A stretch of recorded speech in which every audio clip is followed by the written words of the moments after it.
Hello दोस्तों, कैसे हैं आप सब लोग और कैसी चल रही है आप लोगों की तैयारी। दोस्तों, आज हमारी माइक्रो इकोनॉमिक्स की अल्फा सीरीज का फर्स्ट लेक्चर है। और आज के सेशन में हम लोग डिस्कस करेंगे इलास्टिसिटी के बारे में। दोस्तों, इलास्टिसिटी आपके माइक्रो इकोनॉमिक्स में बहुत बहुत ज्यादा इंपॉर्टेंट है।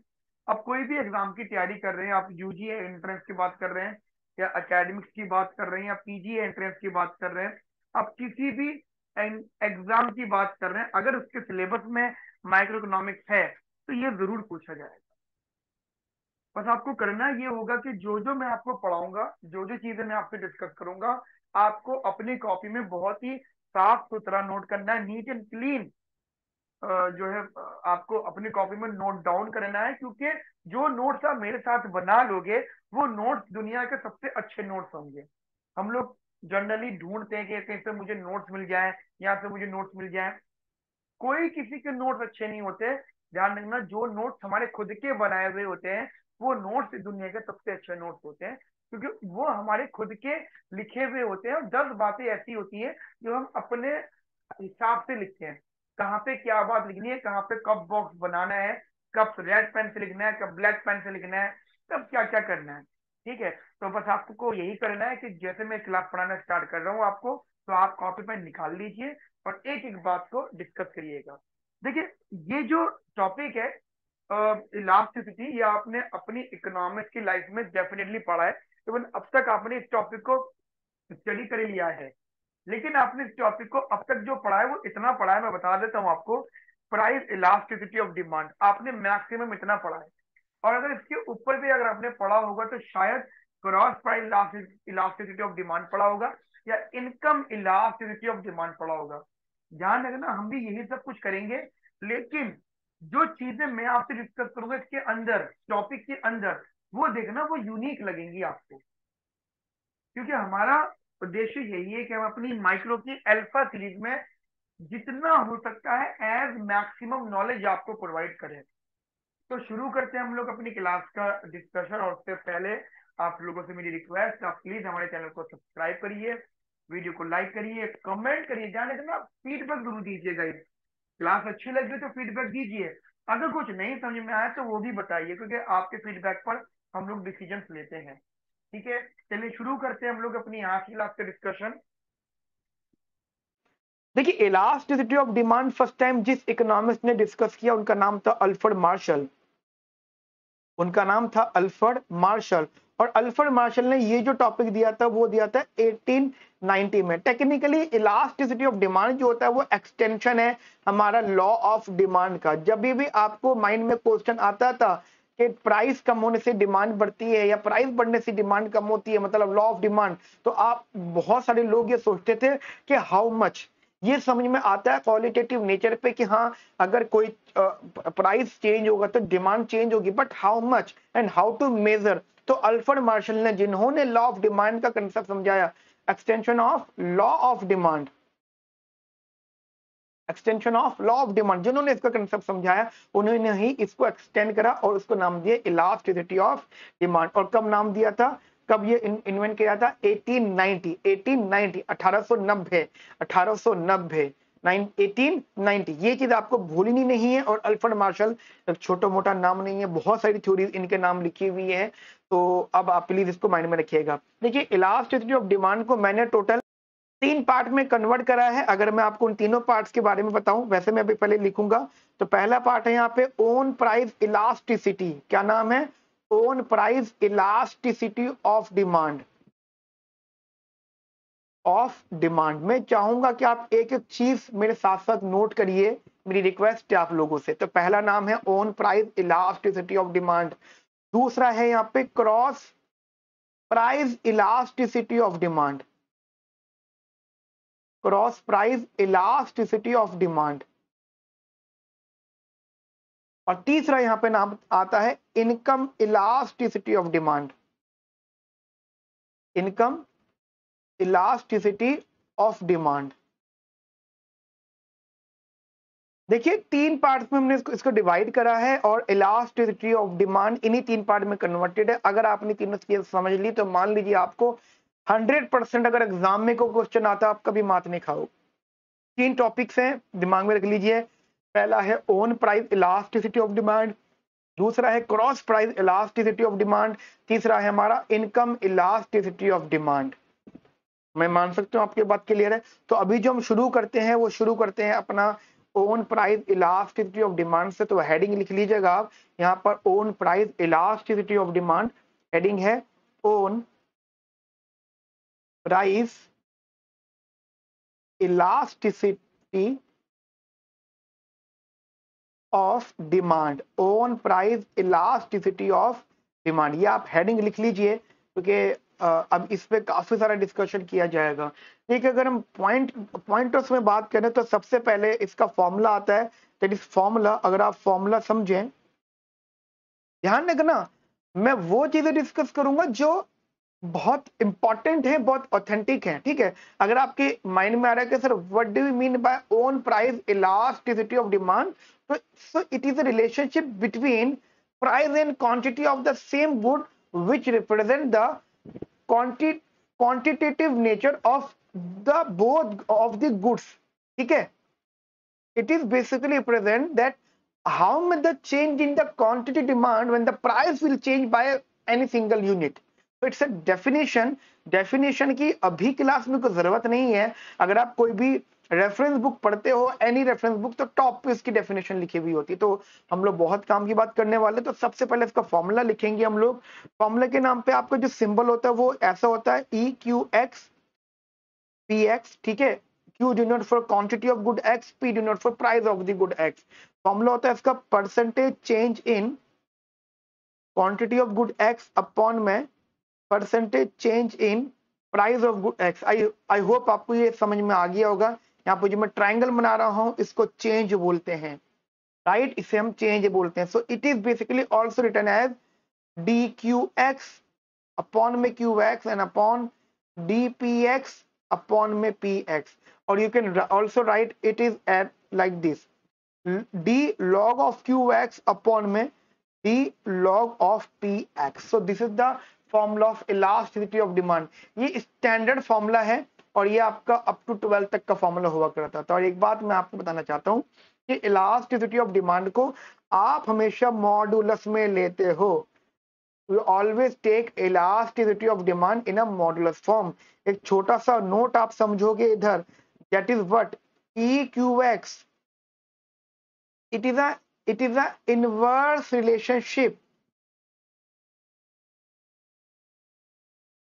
between price and quantity demand of good and quantity demand of good X, right? So this is the inverse, it is represent only relationship। तो ध्यान रखना इलास्टिसिटी के आगे माइनस का साइन होता है। This minus sign shows the inverse relationship between price and quantity, right? This minus sign shows only inverse relationship between price and quantity। I repeat myself again, the minus sign of the elasticity of demand represent only price and quantity, inverse relationship between price and quantity। Got it? ये चीज आप दिमाग में रखिएगा क्योंकि ये inverse relationship show understood है। ठीक है, कि लॉ ऑफ डिमांड का एक्सटेंडेड फंक्शन है, एक्सटेंडेड फॉर्मेशन है, इसलिए हम यहाँ पे मॉडुलस लेते हैं। I hope you will get my point what I am saying there. तो एक चीज आप अपने माइंड में रखिएगा कि इलास्टिसिटी ऑफ डिमांड का फॉर्मूला जो होता है वो मॉडुलस पर होता है और CUT ने इस बात पे काफी बार क्वेश्चन पूछा है। नाउ अब यहाँ पे 5 तरह के, अब आता जाती है यहाँ पे varieties of, basically types of own price elasticity, own price elasticity of demand, elasticity of demand, own price elasticity of demand. ठीक है, अब इसमें क्या क्या चीजें आ जाती है वो आप समझ लीजिए मेरे साथ में गाइस, जो चीजें इसके अंदर आ जाती हैं। देखिए सबसे पहला जो इलास्टिसिटी डिमांड होता है उसे हम कहते हैं इलास्टिक डिमांड। ये इलास्टिसिटी, आप इलास्टिक लिख लो। इलास्टिक का मतलब होता है जो आपकी इलास्टिसिटी होती है उसका आंसर जो भी हो वो एक से ज्यादा होता है पॉजिटिव। मतलब पहले आपको मॉड लेना है, पहले आपको पॉजिटिव पॉजिटिविटी रखनी है यहाँ पे, उसके बाद वो एक से ज्यादा होगा। अब एक क्वेश्चन आता है कि किस टाइप के गुड्स होते हैं जो इलास्टिक होते हैं। बहुत इंपॉर्टेंट क्वेश्चन आता है कि कितने टाइप्स के गुड्स होते हैं जो इलास्टिक होते हैं। तो ध्यान रखना, वो गुड्स जो इलास्टिक होते हैं उन गुड्स को बोला जाता है consumer durable goods. Consumer durable goods, मैं रिपीट कर रहा हूं, consumer durable goods, consumer durable goods, या आप कमोडिटीज भी कह सकते हो, कमोडिटीज। अब कोई एग्जांपल अगर आपके मन में आ रहा हो तो ध्यान रखना, एक ऐसी कमोडिटीज जिनका इस्तेमाल होना थोड़ा सा ड्यूरेबल सेंस में रहता है, मतलब आपने आज ले लिया तो अगला कुछ टाइम बाद लोगे। सबसे इजीएस्ट बिल्कुल मिडिल क्लास फैमिली वाला एग्जांपल मैं लेता हूं, एग्जांपल वॉशिंग मशीन। कुछ लोग यहाँ पे कार का एग्जांपल लेना भी चाहेंगे, गूगल पे अगर आप सर्च करोगे तो इलास्टिक डिमांड में कार का एग्जांपल भी आता है, लेकिन वो कंफ्यूजन क्रिएट करता है कि कार कौन सी वाली कार। तो इसलिए हमने यहाँ पे वॉशिंग मशीन लिख दिया। Washing machine is the best example इसके लिए। अगर आपसे कोई पूछे कि इसका डायग्राम कैसा होता है तो डायग्राम भी आप प्लीज अपने माइंड में रखिएगा।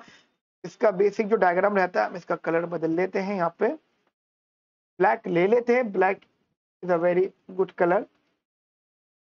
मान लीजिए कोई पूछे कि इसका डायग्राम कैसा बनेगा, तो this is basically price of good x, this is quantity of good X. तो गाइस यहाँ पे अगर आप इसका डायग्राम बनाएंगे तो आप थोड़ा सा ऐसे सोचिए, डायग्राम बनाने से पहले थोड़ा सा माइंड में चीज रखिए। एक तो ये इतना एरिया मैं ही कवर कर रहा हूं, तो मैं इसको थोड़ा सा ऊपर कर देता हूं समझाने के पॉइंट से।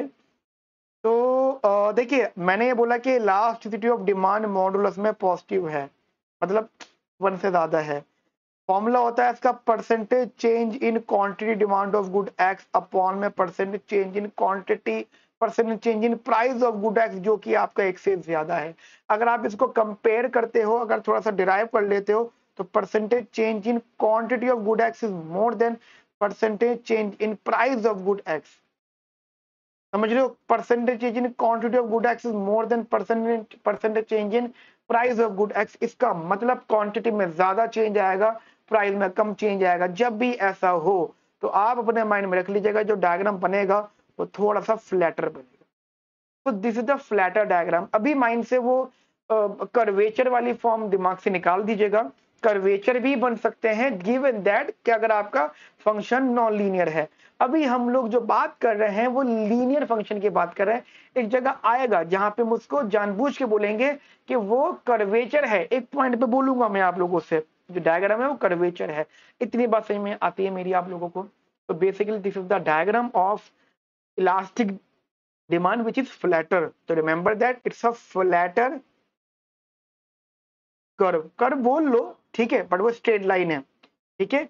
फ्लैटर डायग्राम इसका बनेगा। क्लियर? यहां तक मेरी बात आपको समझ में आती है?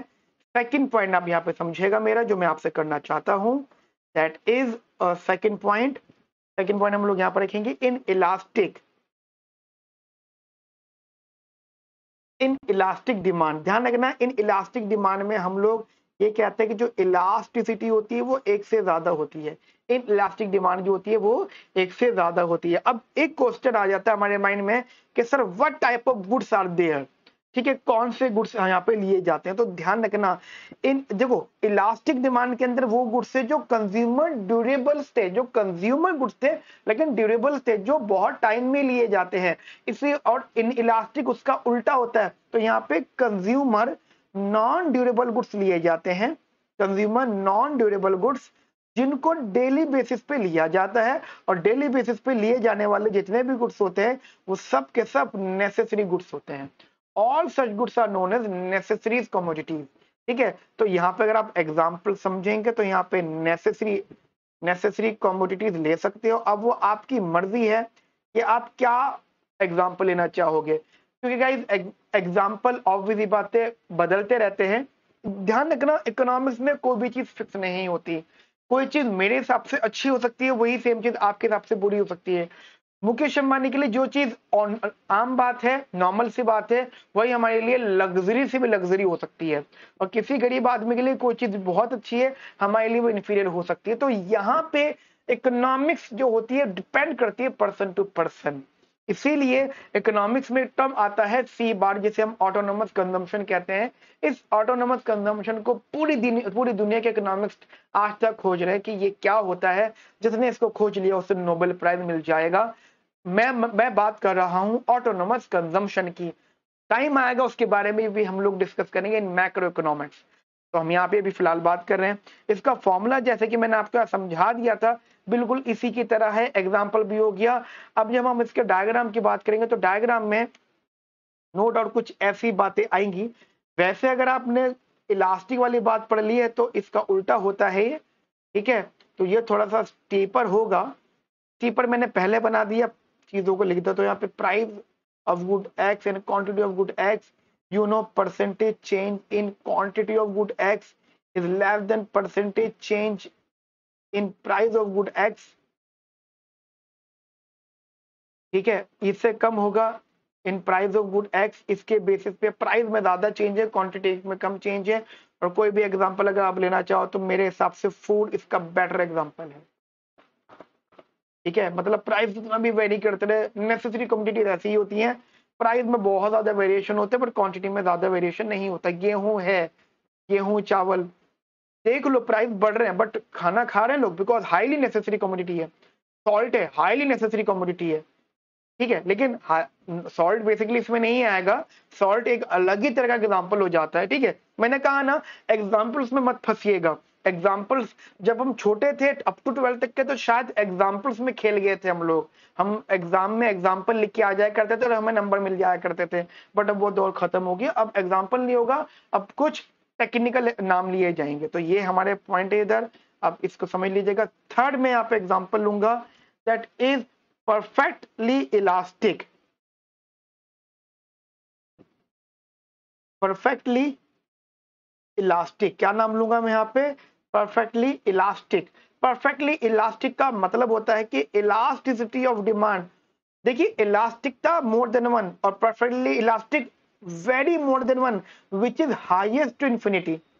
if we take positive value तो it's that's why it's a positive infinity, highest value so that is one. Perfectly elastic का मतलब हो जाता है यानी वो कम्युनिटीज जो कंज्यूमर कंज्यूम करना चाहता है that is high, that is highly या फिर लाइफ सेविंग ड्रग्स। सबसे बेस्ट एग्जांपल मैं यहाँ पे लूंगा लाइफ सेविंग ड्रग्स। मैं किसी भी ड्रग का नाम अगेन इसलिए नहीं लूंगा क्योंकि डिपेंड करता है कंज्यूमर टू कंज्यूमर, लेकिन मैंने यहाँ पे लाइफ सेविंग ड्रग की बात कर ली। अगर मैं एग्जांपल कोरोना भी ले लेता हूँ तो कोरोना के बारे में आपको सबको पता है उस टाइमिंग में जो ड्रग इंपॉर्टेंट थी वो कितनी जरूरी थी। तो उस पे what ever the price of that drug चाहिए थी तो चाहिए थी, ठीक है। वैक्सीन का क्या प्राइस था डजंट मैटर, बचना तो मतलब लाइफ सेविंग। तो यहाँ पे जो भी एग्जांपल आता है आपका यही आता है। और अगर आप इसके डायग्राम की बात कर लेते हो तो इसका जो डायग्राम रहता है that is somehow this is price of good x, this is quantity of good x, elasticity infinity. अगर आसान भाषा में बोलूं तो percentage change in Qx upon percentage change in Px is equals to infinity which is something upon zero. If you multiply both sides then you will get what? अब सोचो कि price में चेंज नहीं आ रहा। अगर प्राइस में change नहीं आ रहा इसका मतलब डायग्राम कैसा बनेगा, हॉरिजॉन्टल। डायग्राम कैसा बनेगा, हॉरिजॉन्टल। हॉरिजॉन्टल डायग्राम का मतलब है this is the defined price which is set by government or any other institution. The consumers are able to whatever their demand, जो भी उनकी डिमांड है उसमें बदलाव कुछ भी नहीं आएगा। सो this is the perfectly elastic demand example. Life saving drug यहाँ पे कोरोना वाला मैंने एग्जांपल ले लिया है। आई होप ये बात आपको समझ में आ गई होगी। फोर्थ में यहाँ पे बात करूंगा परफेक्टली इन इलास्टिक,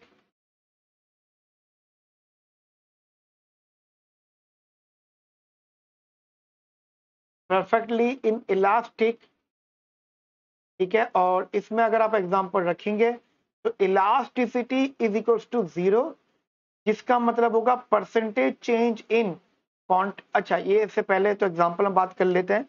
अब मुझे पहले एग्जाम्पल बता दीजिए, किस टाइप के एग्जाम्पल्स की बात आप करोगे। यानी देखिए, प्राइसेस में प्राइस कुछ भी हो, लेकिन अगर उनकी डिमांड है तो वो डिमांड है, what ever the price is, but if they have demand it's mean the demand is demand, कुछ बदलाव नहीं आएगा। किसी भी कमोडिटी का अगर कोई डिमांड है तो वो होगी। यहाँ पे मैं एग्जांपल लूंगा हाईली लग्जरी कमोडिटीज का। हाईली लग्जरी कमोडिटीज, जैसे एग्जांपल एक आइलैंड होता है, या ऑडी है, कार में, ऑटोमोबाइल्स में आप कार, मर्सिडीज, ऑडी, ऑडी, ठीक है, जैगुआर, फरारी, रेंज रोवर, ऐसी बड़ी बड़ी कारों की बात कर सकते हैं। आप सोचिए, जिस आदमी को फरारी लेनी है तो वो जब फरारी लेने गया, कभी ऐसा हुआ कि वो फरारी इसलिए नहीं लेकर आया क्योंकि वो महंगी थी? नहीं, घर से निकलते हुए उसको पता था कि फरारी का प्राइस वेरी कर सकता है, डिपेंड करेगा, ठीक है, हर चीज पे डिपेंड करेगा। तो यहाँ पे हाईली लग्जरी कमोडिटीज होती हैं। बड़े बड़े लोग हैं जिनके पास अपने प्राइवेट जेट है, सबको पता है प्राइवेट जेट बहुत महंगे होते हैं, लेकिन जिसको खरीदना तो वो खरीद के लेकर आएगा। प्राइवेट हेलीकॉप्टर, प्राइवेट प्लेन्स, या आप कह सकते हो प्राइवेट आइलैंड्स, सब कुछ सबको पता है कि हाँ, अगर इसका प्राइस इतना है तो वो इतना ही रहेगा, या और भी बढ़ सकता है, मुझे वो चीज चाहिए तो चाहिए। तो यहाँ पे इसका एग्जाम्पल आएगा हाईली लग्जरी कमोडिटीज। और अगर आप इसके डायग्राम की बात करोगे तो इसका डायग्राम बनेगा वर्टिकल, वर्टिकल इसका डायग्राम बनेगा। और this is price of good x, this is quantity of good x, no doubt elasticity इसकी कैसी रहेगी? जीरो। यही एक चीज मैं अभी थोड़ी देर में आपको बताऊंगा, पहले आप इतना समझ लीजिए। ये चीज आपको समझ में आती है मेरी, जो मैं आपको यहाँ पे भी कर रहा हूँ, इसका मतलब ये हो जाएगा परसेंट, यहाँ पे ये क्यू बार फिक्स है, तो percentage change in quantity of good X is zero and percentage change in price of good X is undefined, not defined, कुछ भी हो सकता है वो, ठीक है। And D part, E part में हम यहाँ पे रखेंगे इधर, that is elastic, that is unitary elastic.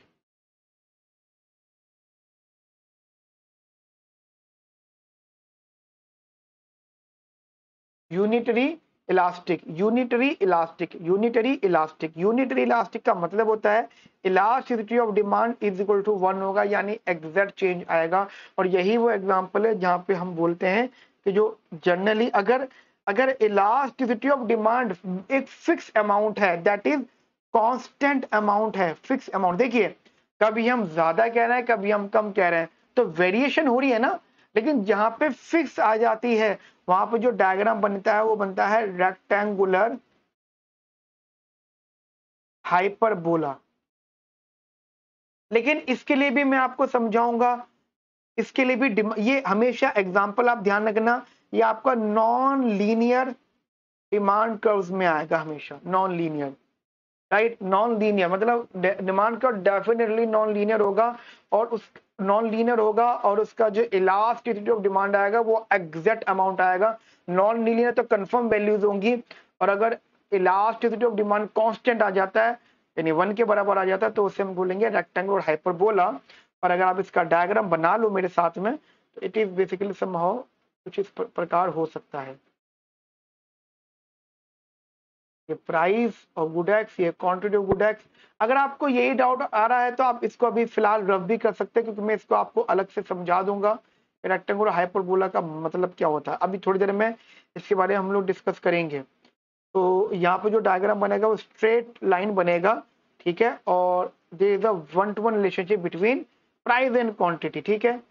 जितने रेट से प्राइस कम हुआ, उतने रेट से डिमांड चेंज हो गई, right. Percentage change in quantity demand is equals to percentage change in price of good x। Example की अगर आप यहाँ पे बात करोगे तो you can take a normal commodities. अब आपकी मर्जी, आप नॉर्मल कमोडिटीज में कोई भी एग्जाम्पल ले सकते हैं। तो 5 मैंने आपसे डिस्कशन करे थे, तो आप प्लीज इन 5 डिस्कशन को अपने माइंड में रखिएगा। और मैं एक बार इनके साथ में इनकी एक चीज और डिस्कस कर लेता हूँ, स्लोप ऑफ द कर्व। ध्यान रखना, इसका जो स्लोप होगा, ये जो मैंने फ्लैटर बोल रहा था, ये स्लोप होता है, ठीक है। इसका स्लोप फ्लैटर, इसका स्लोप स्टीपर,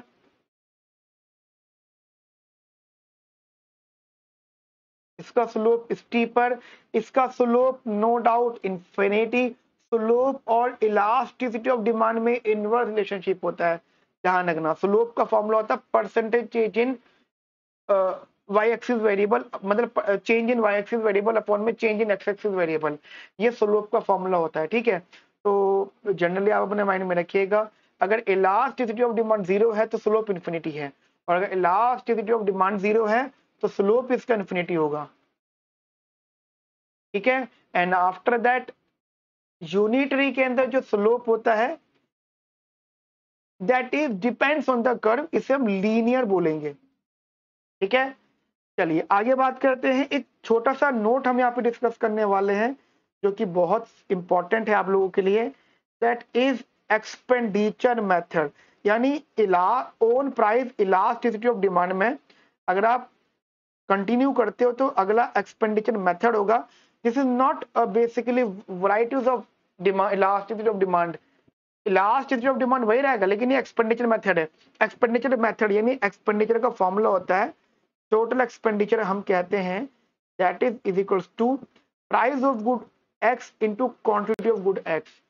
क्योंकि हम लोग यहाँ पे प्राइस के चेंज की वजह से क्वांटिटी के चेंज की बात कर रहे हैं, तो यहाँ पे कहने के दोनों जगह चेंज आएगा, यानी प्राइस भी बदलेगा और क्वांटिटी भी बदलेगा। तो मुझे जानना बहुत जरूरी है कि अगर elasticity of demand basically affect हो रहा है तो उसकी वजह से टोटल एक्सपेंडिचर पे क्या इंपैक्ट पड़ रहा है, मतलब प्राइस तो चेंज हो रहा है। अब आप सोचिए पहला पॉइंट यहाँ पे हम ये कहते हैं चेंज इन, या आप ऐसा कह सकते हो change in total expenditure due to change in price of good X. तो you can say that it is basically D T E upon में डी पी। क्लियर? अब आप सुनिएगा, अगर ये डी टी ई अपॉन में डी पी, अगर ये चीज आपकी नेगेटिव हो जाती है, अगर ये वैल्यू नेगेटिव हो जाती है तो वहां पे आप बोलोगे there is a elastic demand. कैसी डिमांड है? इलास्टिक।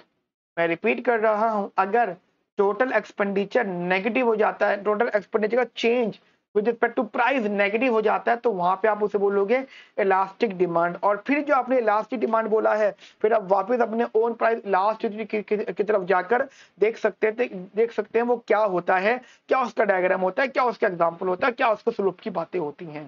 Got it? ये हमारा पहला पॉइंट था।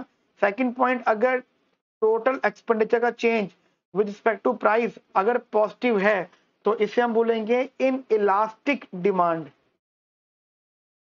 इन इलास्टिक डिमांड क्या बोलेंगे हम इसे? Inelastic demand, inelastic demand. और अगर थर्ड पॉइंट पे टोटल एक्सपेंडिचर का change with respect to price अगर इक्वल्स टू 0 है तो उसे हम बोलेंगे यूनिटरी इलास्टिक डिमांड।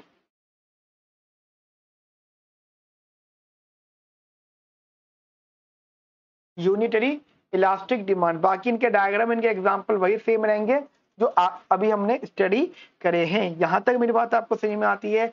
एक पॉइंट और डिस्कस करूंगा मैं आप लोगों से, दिमाग में रखिएगा, दैट इज आइसोलेटेड। ये डी पॉइंट नहीं है, इसका इसी का एक छोटा सा पॉइंट है, आइसोलेटेड या आइसो इलास्टिक, आइसोलेटेड नहीं, iso elastic, iso elastic demand function. ये वो डिमांड फंक्शन है जो आपको ये बताएगा कि कब हमें इलास्टिसिटी को रेक्टेंगुलर हाइपर बोलना है। ठीक है, ये कहाँ का पॉइंट है? ये एक्सपेंडिचर वाला नहीं है, ये बात यहाँ पे खत्म हो चुकी है।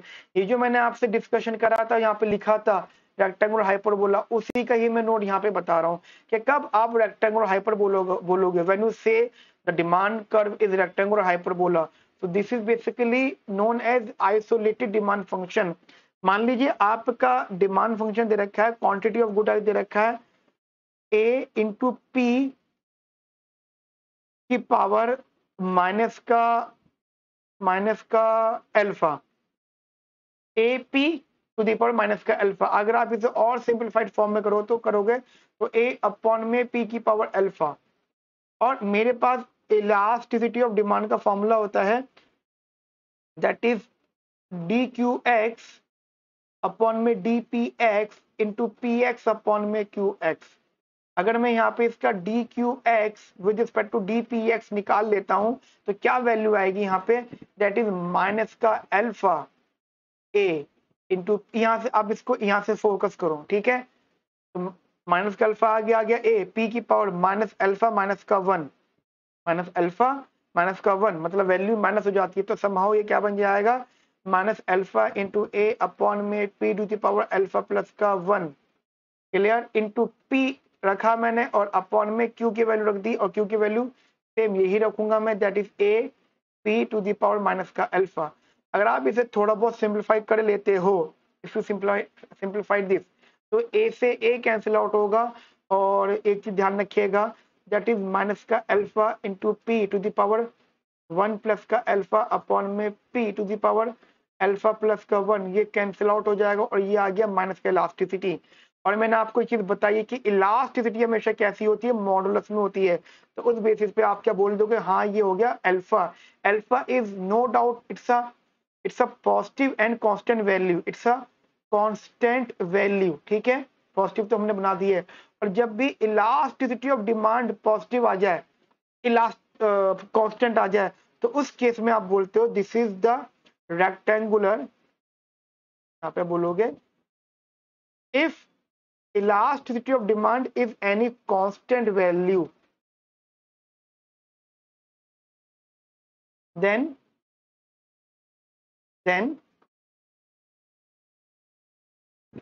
the function is known as rectangular hyperbola, rectangular hyperbola। देखिए बहुत सारे मेथड है जिनके बेसिस पे आप डिमांड फंक्शन को रेक्टेंगुलर हाइपरबोला बोल सकते हो। आई होप ये भी मेरी बात आपको समझ में आ गई होगी। सो this is the best theory जहाँ पे आप ओन प्राइस इलास्टिसिटी को समझ सकते हो, राइट। अब उसके बाद जो मैं टॉपिक डिस्कस कर रहा हूँ that is cross price elasticity of demand. Heading लिखिएगा यहाँ पे, that is cross price elasticity of demand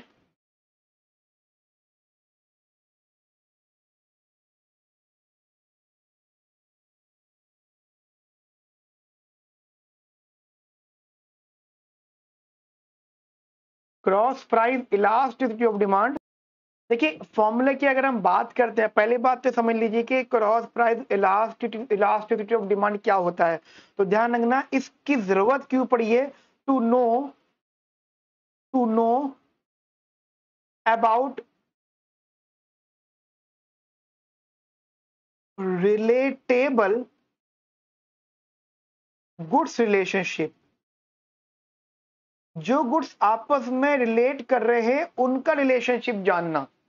जो गुड्स जो कमोडिटीज आपस में रिलेट करती हैं, रिलेट मतलब या तो सब्स्टिट्यूट होंगी या कॉम्प्लीमेंट होंगी, दो ही तरह के रिलेशन हो सकता है, या तो वो रिप्लेसेबल होंगी या फिर वो टुगेदर होंगी, है ना।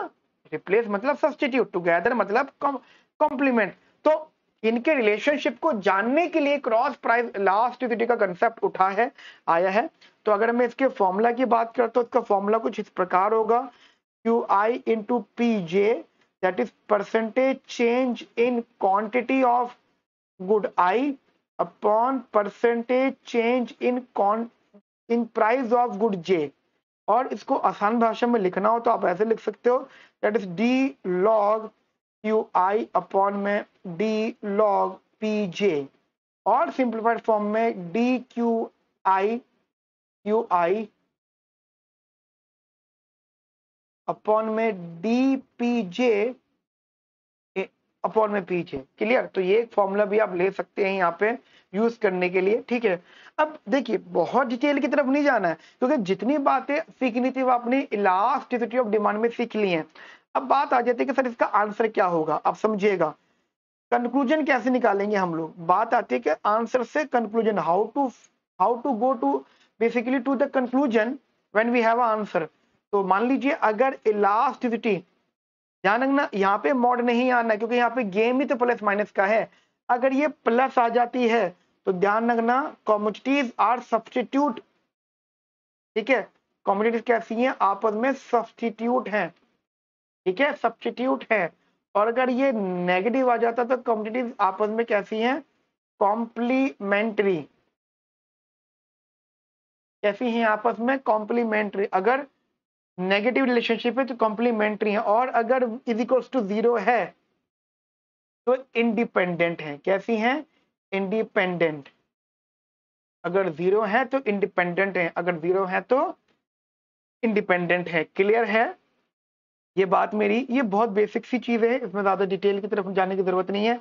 And the third one is,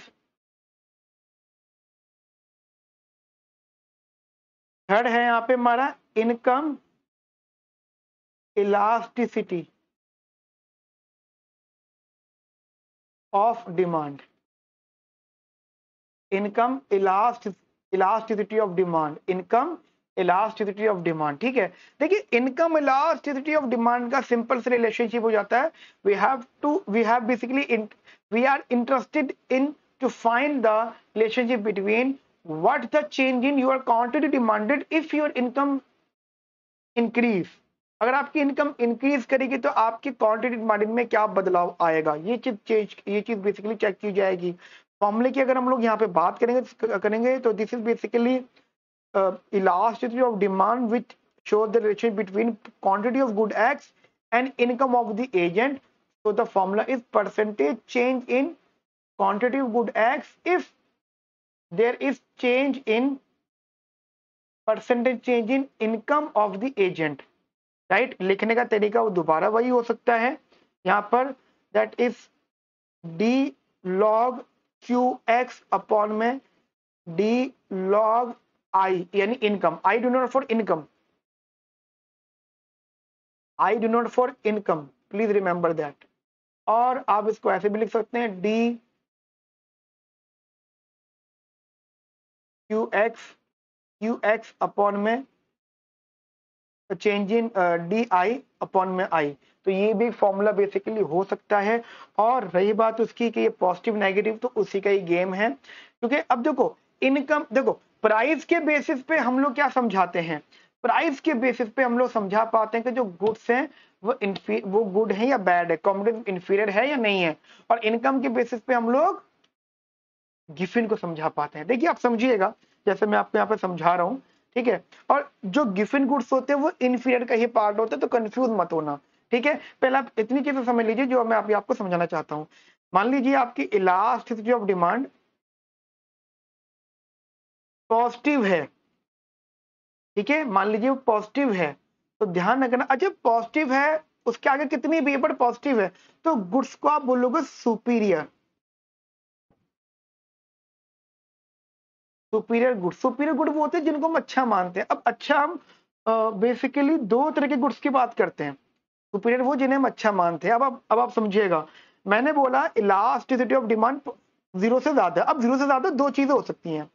अगर ये 0 से तो ज्यादा हो, मैं मानता हूं, लेकिन 1 से कम हो, यानी आप ऐसे कह सकते हो elasticity of demand belongs to 0 to 1 only.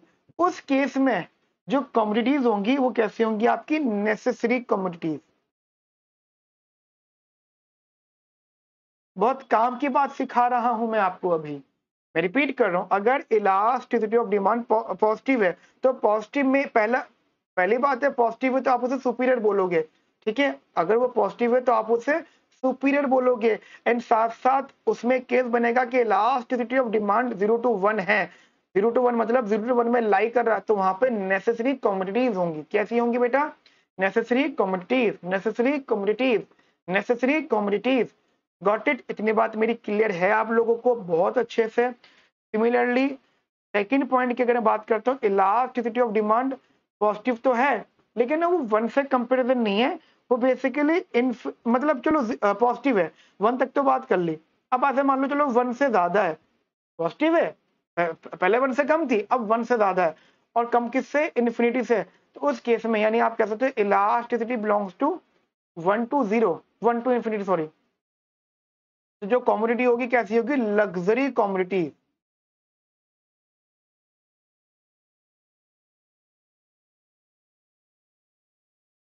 कैसी commodities? Luxury commodities, luxury commodities, luxury commodities, ठीक है। एंड ये केस हमारा हो गया। अब दूसरा होगा, अगर इलास्टिसिटी ऑफ डिमांड अगर नेगेटिव है, इनकम इलास्टिसिटी, ओन नहीं करा, इनकम इलास्टिसिटी, तो ध्यान रखना जो गुड्स होंगे कैसे होंगे? Inferior goods. तो गुड्स दो ही प्रकार की होते हैं। देखिए मैं जो भाषा यूज कर रहा हूं प्लीज, सुपीरियर मतलब गुड कम्युनिटीज, अच्छी, इंफीरियर मतलब बैड कम्युनिटीज, बेकार, ठीक है। तो अगर इनकम इलास्टिसिटी पॉजिटिव है तो सुपीरियर है यानी अच्छे हैं, इनकम इलास्टिसिटी अगर नेगेटिव है तो बेकार हैं। कैसे हैं? बेकार हैं। कैसे हैं? बेकार हैं। ये बात मेरी समझ में आती है आप लोगों को? अच्छे से, बहुत बढ़िया से, बिंदास से। तो इस चीज को आप अपने माइंड में रखिएगा, बहुत इंपॉर्टेंट बात ये मैंने आपसे भी करी है। तो जितनी चीजें मैंने आपको लिखवाई हैं प्लीज इनको एक बार नोट कर लीजिएगा, ध्यान से समझ लीजिएगा। और ये जो नोट्स हैं, ये जो क्लास है, ये क्लास में आपके हमारे वीडियो के डिस्क्रिप्शन में इसके नोट्स का रेफरेंस आपको दे दूंगा वेबसाइट पर, प्लीज इनको वेबसाइट से डाउनलोड कर लीजिएगा। मिलते गए नेक्स्ट सेशन में with some other important topic. Okay friends, have a nice day, thank you, bye bye, take care.